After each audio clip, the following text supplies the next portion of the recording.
بسم اللہ الرحمن الرحیم۔ عروس کائنات کی مانگ میں موتی بھر گئے، رات لیلۃ القدر بنی سنوری ہوئی نکلی اور خیروں میں انفشار کی بانسری بجاتی ہوئی ساری دنیا میں پھیل گئی۔ وکلاء نے شب قدر نے من کل امر سلام کی سیجیں بچھا دیں، ملائکہ نے ملاء الاعلیٰ نے تنزل الملائکۃ والروح فی آبِ کی شہنائیاں شام سے بجانی شروع کر دیں، حوریں بِإِذْنِ ربہم کے پروانے ہاتھوں میں لے کر فردوس سے چل کھڑی ہوئیں، اور ہیہ حتی مطلع الفجر کی میعادی اجازت نے فرشتگان مغرب کو دنیا میں آنے کی رخصت دے دی۔ تارے نکلے اور طلوع مہتاب سے پہلے عروس کائنات کی مانگ میں موتی بھر کر غائب ہو گئے۔ چاند نکلا اور اس نے فضائے عالم کو اپنی نورانی روائے سیمے سے ڈھک دیا۔ آسمان کی گھومنے والی قوسیں اپنے آپ مرکز میں ٹھہر گئیں، بروج نے سیاروں کے پاؤں میں کیلیں ٹھوک دیں، ہوا جنبش سے، افلاک کی گردش سے، زمین چکر سے اور دریائے بہنے سے رک گئے۔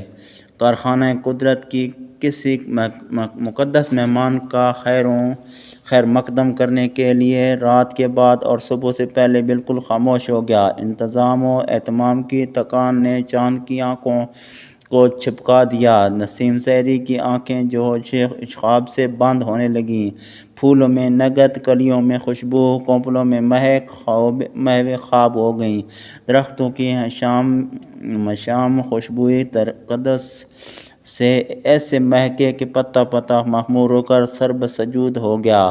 ناقوس نے مندروں میں بتوں کے سامنے سر جھکانے کی بجائے آنکھ چپکائی، برہمن سجدے کی ہیلے سر پہ زمین ہو گیا۔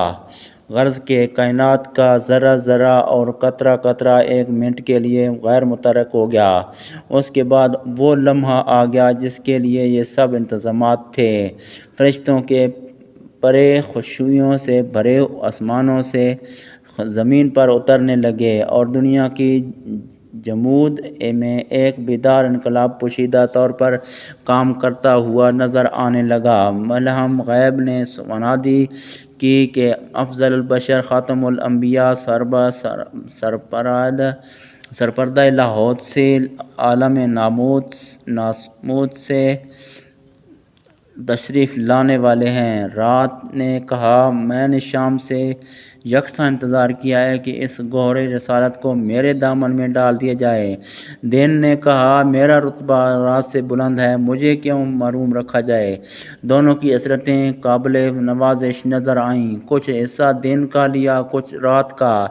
نور کے تڑکے، نور اعلیٰ، نور کے نورانی آوازوں کے ساتھ وسعت قدرت نے دامن کائنات پردہ فعل بہار رکھ دیا، جس کے ایک سرسری جلوہ سے دنیا بھر کی ظلمت کدے منور اور روشن ہو گئے۔ سرزمین حجاز جلوہ حقیقت سے لبریز ہو گئی۔ دنیا جو سردرد جمود کی کیفیت میں تھی ایک دم متحرک نظر آنے لگی۔ پھولوں نے پہلو کھول دیے، کلیوں نے آنکھیں داکھیں، دریا بہنے لگے، ہوائیں چلنے لگیں، آتش کدوں کی آگ سرد ہو گئی، صنم خانوں میں خاک اڑنے لگی، لات و منات، حیل و جبل و عزا کی توقیر پامال ہونے لگی، قیصر و کسریٰ کے فلک بوس بروج گر کر پاش پاش ہو گئے۔ درختوں نے سجدہ شکر سے سر اٹھایا، رات کچھ روٹھی ہوئی سی، چاند کچھ شرمایا ہوا سا، تارے دم محجوب ہو کر رخصت ہوئے اور آفتاب شان فخر کے ساتھ مسرت و مباحات کے اجالے لیے ہوئے کرنوں کے بار، ہاتھ میں قندیل، نور تھال میں ہزاروں تازہ ادا کے ساتھ افق مشرق سے نمایاں ہوا۔ حضرت عبداللہ کے گھر میں، آمنہ کی گود میں، حضرت مطلب کے گھرانے میں، ہاشم کے خاندان میں اور مکہ کے ایک مقدس مکان میں خلاصہ کائنات، فخر موجودات، محبوب خدا، امام الانبیاء، خاتم النبیین، رحمۃ للعالمین، یعنی حضرت محمد مصطفیٰ احمد مجتبیٰ صلی اللہ علیہ وآلہ وسلم تشریف فرما ہوئے اور بسط عزا جلال ہوئے۔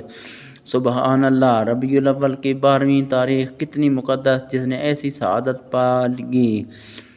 اور پیر کا روز کتنا مبارک تھا جس میں حضور صلی اللہ علیہ وسلم نے نزول اجلاس فرمایا۔